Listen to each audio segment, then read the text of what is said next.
આજે ધોરણ 9 અને 10 ગુજરાતી માધ્યમમાં આપણે ટોપિક છે સંધિ એટલે કે સંહિતા. એનો આપણે અર્થ અને એના પ્રકારો જોઈશું.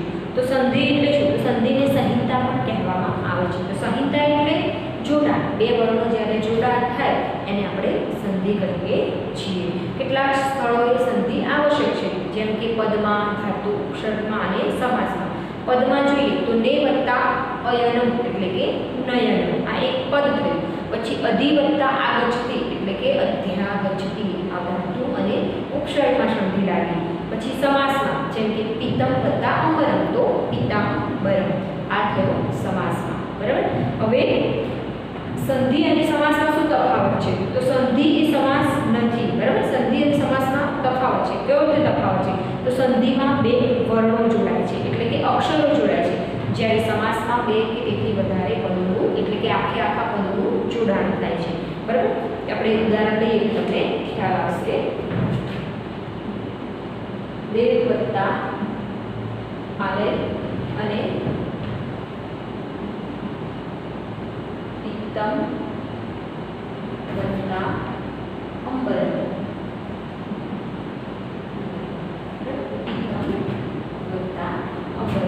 દેવાલય, આની સંધિ આપણને ખબર છે શું થશે? દેવાલય, દેવ વત્તા આલય. બરાબર. એનો અર્થ થાય છે દેવાલય. પણ અહીંયા જે દેવ છે અહીંયા દેવ પાછળ આયો અ અને આનું જે આવે આ અને લય, આખું વાક્ય આપણું બનશે દેવાલય. બરાબર.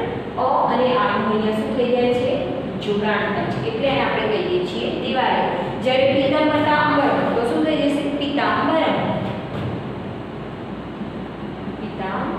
બરાબર. પિતમનો અર્થ થાય છે પીળું અને અંબરમનો અર્થ થાય છે વસ્ત્ર, એટલે કે પીળું વસ્ત્ર જેનું છે તે, એટલે કે આખા પદોનું શું થાય છે? જોડાણ થાય છે. બરાબર.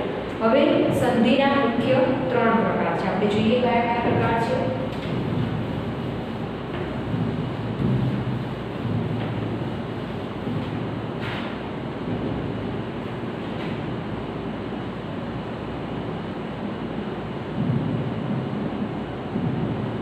સંધિના મુખ્ય 3 પ્રકાર છે.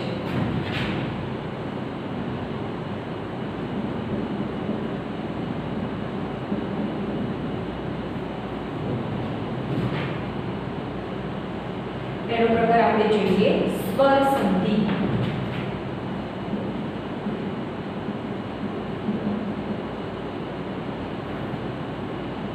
બીજું છે વ્યંજન સંધિ.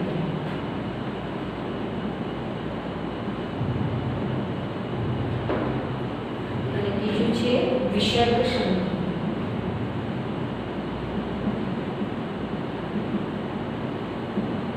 સ્વર સંધિમાં શું હોય છે? જો સ્વર સંધિ એટલે કે બે સ્વરોની સંધિ, એને સંસ્કૃતમાં આપણે અચ સંહિતા કહેવામાં આવે છે.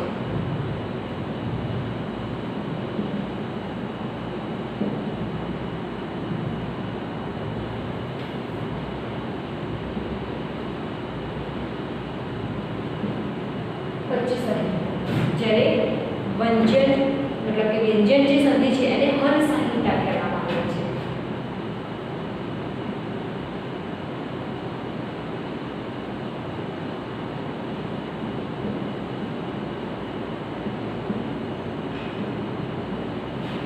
પછી વિસર્ગ સંધિ છે, એને આપણે જે લંબાની જે નિશાની આપણે જે કહીએ છીએ આને વિસર્ગ કહેવામાં આવે છે.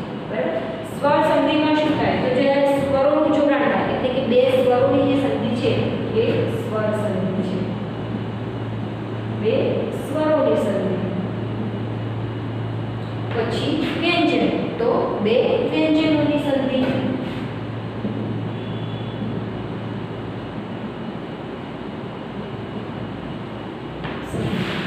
અને વિસર્ગ, તો વિસર્ગ પછી આવતા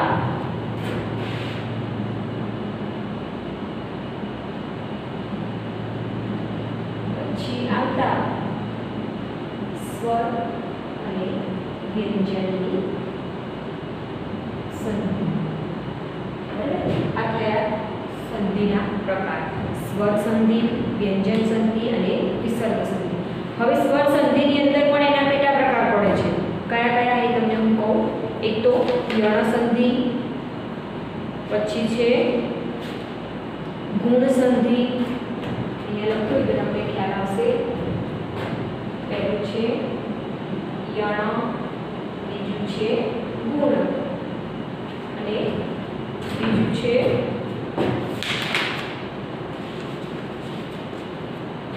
વૃદ્ધિ સંધિ.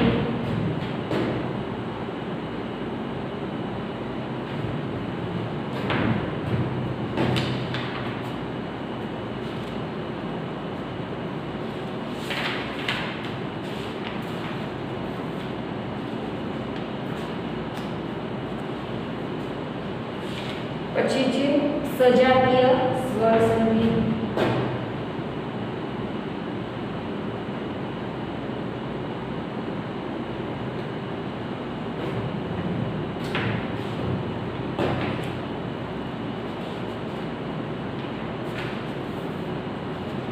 આટલા થયા સ્વર સંધિના પ્રકાર. આ પહેલા પ્રકાર યણ સંધિ, ગુણ સંધિ, વૃદ્ધિ અને સજાતીય સંધિ. હવે છે વ્યંજન સંધિ. તો વ્યંજનના કોઈ પ્રકાર નથી. એની અંદર આપણે જોઈએ છીએ વ્યંજન એટલે કયા? તો ક વર્ગ, ક વર્ગ, ક વર્ગ એટલે ક, ખ, ગ, ગ, ડ, બરાબર. ચ વર્ગ તો ચ, છ, જ, જ, એવી રીતે જે વર્ગ હોય એ પ્રમાણે વ્યંજન પ્રમાણે સંધિ થાય છે. પછી છે વિસર્ગ સંધિ. તો વિસર્ગના પણ કોઈ પ્રકાર નથી. આ તમારે પ્રકાર ભણવાના હતા નથી, આ ખાલી તમને સમજૂતી માટે આપ્યા કે સ્વર સંધિના પ્રકાર 4. પહેલા પ્રકાર છે યણ સંધિ, ગુણ સંધિ, વૃદ્ધિ સંધિ અને સજાતીય સ્વર સંધિ. બરાબર. હવે પહેલી સંધિ આપણે જે છે એ સ્વર સંધિ. તો આપણે પહેલા સ્વર સંધિનો આપણે અભ્યાસ કરીશું કે સ્વર સંધિમાં કઈ રીતે સ્વરોનું જોડાણ થાય છે. બરાબર.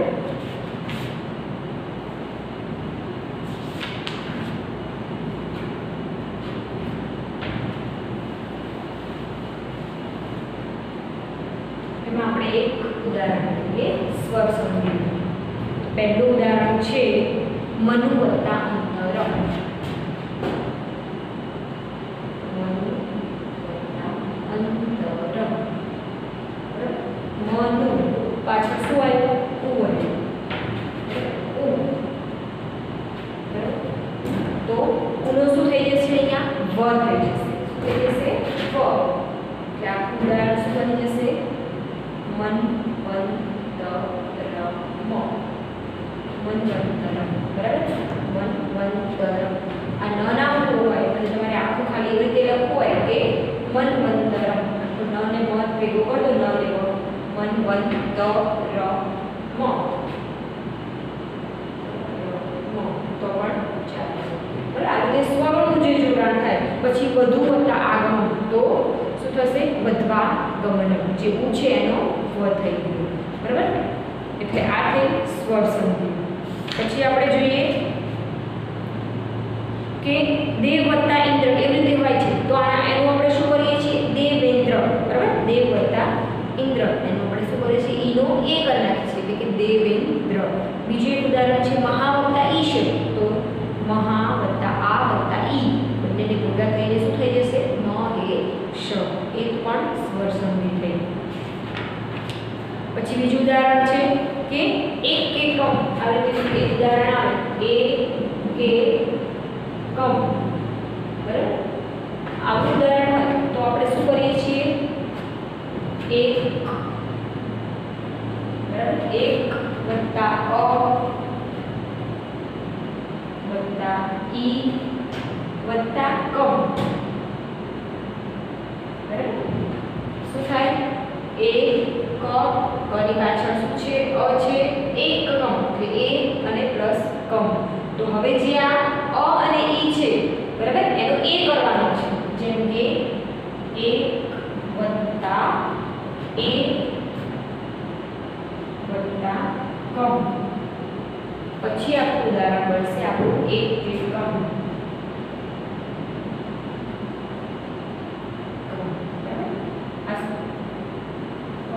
એ નો શું કરી નાખ્યો? અ અને એ ભેગી કરીને એ કરી નાખ્યું એટલે કે 1 કે કમ. આવી રીતે સ્વરની સંધિ થાય છે. હવે જોઈએ આપણે વ્યંજન સંધિ. બરાબર. આપણે આગળ તમને ઉદાહરણ એક લીધું દેવાલય.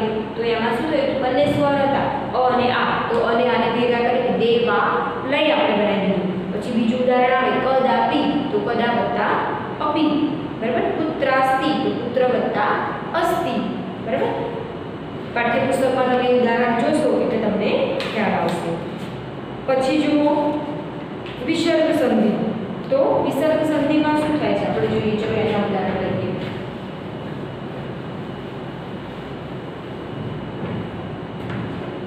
જેમ કે એક ઉદાહરણ છે અહમ વત્તા ગચ્છામિ, બરાબર.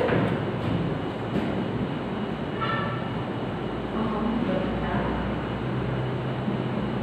ગચ્છામિ, બરાબર. અહમ વત્તા ગચ્છામિ. તો આપણે જે અહમ છે એને શું કરી નાખવાનો છે, વેગો કરી નાખવાનો છે. મને અનુસ્વાર પર મૂકી દેવાનો છે અહમ ગચ્છામિ.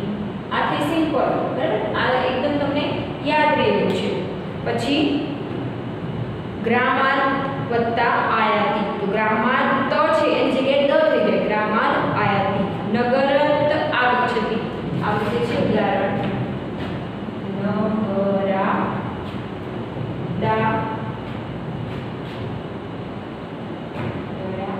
દા ગચ્છતિ. આની તમારે સંધિ છૂટી પાડવી કેવી રીતે પાડશો? નગરાડા ગચ્છતિ. તો નગરાત દનો શું થઈ જાય? ત થઈ જશે. નગરાત વત્તા શું થઈ જશે? આગચ્છતિ.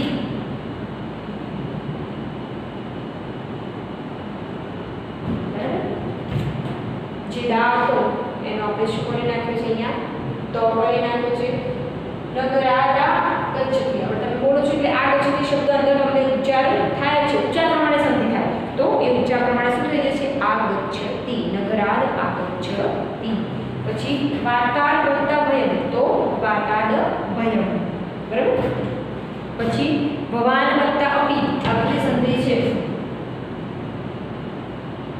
ભવાન વત્તા અપી. તો શું કરશો તમે? ભવાના પી, બરાબર. ભેગું બનાવવાનું છે. ભવાના પી, બરાબર. અહીંયા જોયું ભવાન વત્તા અપી એટલે કે ભવાના અપી, ભવાન પી એટલે કે ન આવ્યો તો આપણે શું કર્યું? કે ન જે સ્વરમાં છે એ ભળી જાય છે, બરાબર. ભવાન અપી એ અ એ ન માં ભળી ગયો એટલે ભવાન પી, બરાબર. હવે જોઈએ આપણે વિસર્ગ સંધિના નિયમો, બરાબર.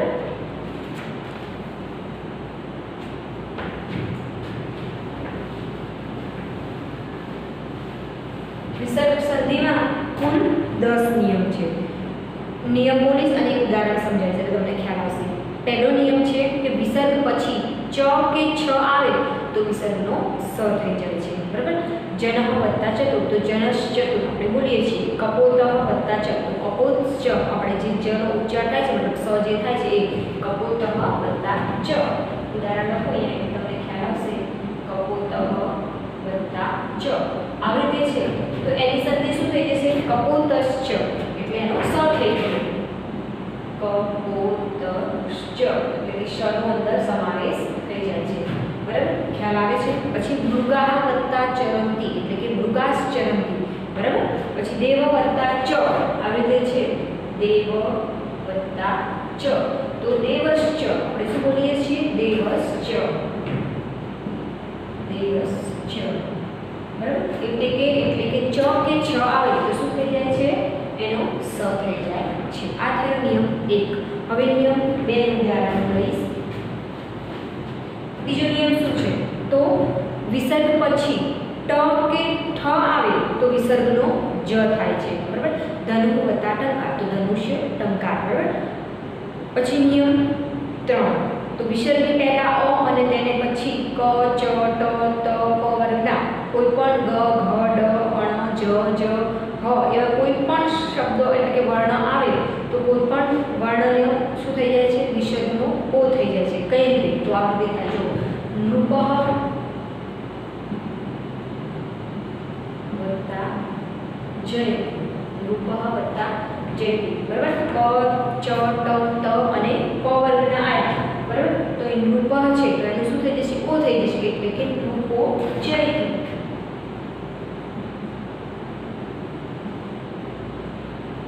નૃપો જયતિ. પછી रामः गच्छति, रामः गच्छति तो શું થઈ જશે ઓ થઈ જશે રામો गच्छति, रामो गच्छति बराबर। आ थयो नियम 3। હવે નિયમ 4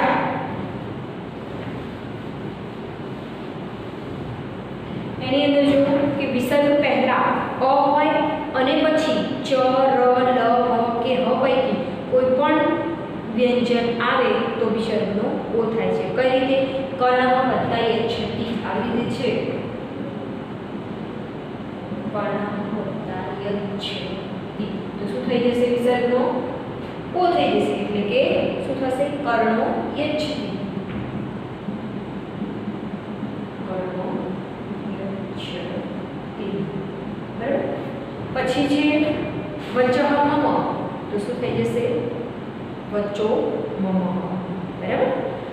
હવે નિયમ 5 તો વિસર્ગની પહેલા અ હોય અને પછી અ આવે તો વિસર્ગનો ઓ થાય છે। કઈ રીતે અને જે અ આવ્યો એની પાછળ અગ્ર એટલે આ જે ડની નિશાની આપણે કરતા હતા એને શું કહેવાય છે અગ્ર, એ અગ્ર મૂકવામાં આવે છે। કઈ રીતે જો ફરી એકવાર નિયમ બોલું એટલે તમને ખ્યાલ આવશે કે વિસર્ગની પહેલા અ હોય અને અ પછી અ આવે તો વિસર્ગનો ઓ થાય છે અને અની જગ્યાએ અગ્ર એટલે કે આ જે નિશાની છે ડ એ મુકાય છે। કઈ રીતે જો કહ વત્તા અપી, કહ વત્તા અપી શું કરશો અહીંયા તમે કો ડ પી એટલે કે એની જગ્યાએ શું મૂકી દીધું આપણે ડ એટલે કે અગ્ર મૂકી દીધો છે। પછી સહ વત્તા અહમ, સહ વત્તા અહમ તો શું થઈ જશે સો હમ બરાબર ઓ થાય અને એની જગ્યાએ ડ મૂકો। કહ વત્તા અભૂત તો કો ડ ભૂત, ડ એટલે કે અગ્ર કો અભૂત।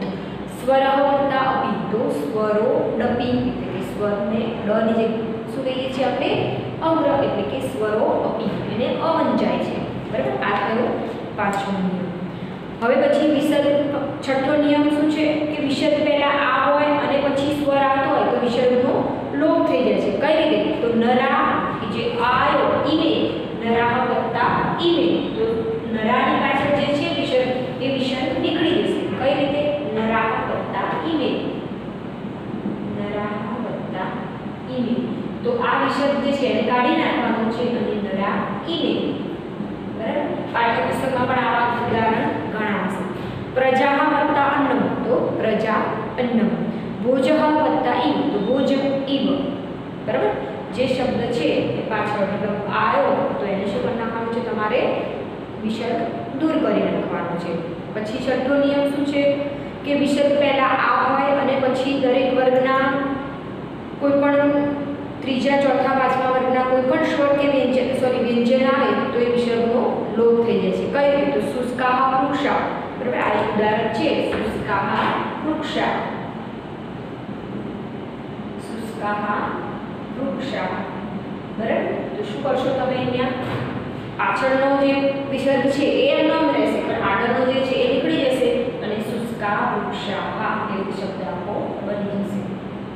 વિસર્ગના દૂર કરવામાં આવે છે બરાબર। એવી રીતે અ કે અ સિવાયનો કોઈ પણ સ્વર આવે તો પણ વિસર્ગનો લોપ થાય છે 7મા નિયમ પ્રમાણે। જનઃ ઈચ્છતિ તો ઈ આવ્યો આગળ તો એની પાછળ જનનની પાછળ જે આગળ મતલબ જે છે વિસર્ગ એને દૂર કરવામાં આવે છે। કઈ રીતે જુઓ શું કીધું નિયમમાં કે વિસર્ગ પહેલા અ હોય અને તેના પછી પણ અ સિવાયનો કોઈ પણ સ્વર આવે તો વિસર્ગનો લોપ થાય છે। કઈ રીતે તો જનઃ ઈચ્છતિ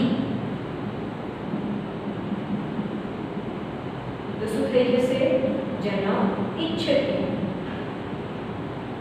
વિસર્ગનો લોપ થઈ જાય છે બરાબર। હવે આગળ નિયમ જોઈએ કે વિસર્ગની પહેલા અ કે આ સિવાયનો કોઈ પણ સ્વર આવે પછી કોઈ પણ સ્વર હોય તો પણ એ વિસર્ગનો ર થાય છે। કઈ રીતે સર્વે વત્તા ગુણે બરાબર। આ નિયમ તમારે ઉપયોગમાં આવતો નથી પણ આપણે જોઈએ કે સર્વે ગુણે આવી રીતે છે સર્વે વત્તા ગુણે બરાબર। તો સર્વે ગુણે એટલે કે એનો ર થઈ જાય છે. સર્વે ગુણે ઉદાહરણ છે બરાબર. શું કીધું નિયમમાં કે વિસર્ગની પહેલા સર્વે વત્તા ગુણે હ અહીંયા છે બરાબર. ગુણે હ બરાબર. તો એની અંદર શું કરવાનું છે? એનો ર કરી નાખવાનું છે. સર્વ વત્તા ગુણે શબ્દ આપે છે તો શું થઈ જશે? સર્વે ગુણે બરાબર. એનો ગ ઉપર રેફાઈ જશે. સર્વે ગુણે બરાબર. રનો ઉચ્ચારણની અંદર થાય છે. તે વત્તા ઉત્તમ તૈરુત્તમ પછી હરિ વત્તા જયતિ તો હરીશ જયતિ આપણે બોલીએ છીએ બરાબર. પછી રૂપે વિક્રમસ્ય રૂપે વિક્રમસ્ય બરાબર. એની પર રેફ આવી જાય એટલે આપણને એમ થાય કે આ સંધિ કઈ છે? તો વિસર્ગની સંધિ છે એને એનો ર કરી નાખવાનો છે. હવે જોઈએ નવો નિયમ કે વિસર્ગ પછી ક ખ પ કે ફ પૈકી કોઈ પણ વર્ણ આવે તો વિસર્ગ કાયમ રહે છે બરાબર. નવમા નિયમમાં શું કીધું કે ક ખ પ ફ પૈકી કોઈ પણ વર્ણ આવે તો વિસર્ગ કાયમ રહે છે. કઈ રીતે જો એનું ઉદાહરણમાં લખું કે ગુરુ વત્તા કુપ્યતિ ગુરુ વત્તા કુપ્યતિ બરાબર. તો અહીંયા જે વિસર્ગ છે એમને એમ રહેશે કેમ કે અહીંયા ક છે એટલે ગુરુ કુપ્ય બરાબર. પછી બીજું ઉદાહરણ છે રમણીય ખગઃ રમણીય ખગઃ લખો એટલે ખ્યાલ આવે. રમણીય પ્લસ ખગઃ તો પણ આ એનું એમ જ રહેશે. એમાં કોઈ તફાવત થતો નથી. ફક્ત એની જે નિશાની હોય એ દૂર કરો એટલે એનું એમ રમણીય ખગઃ અહીંયા ક આવ્યો એટલે આગળનો વિસર્ગ એમનો એમ રહેશે બરાબર. પછી છેલ્લો નિયમ જે છે એમાં એવું છે કે સહ કે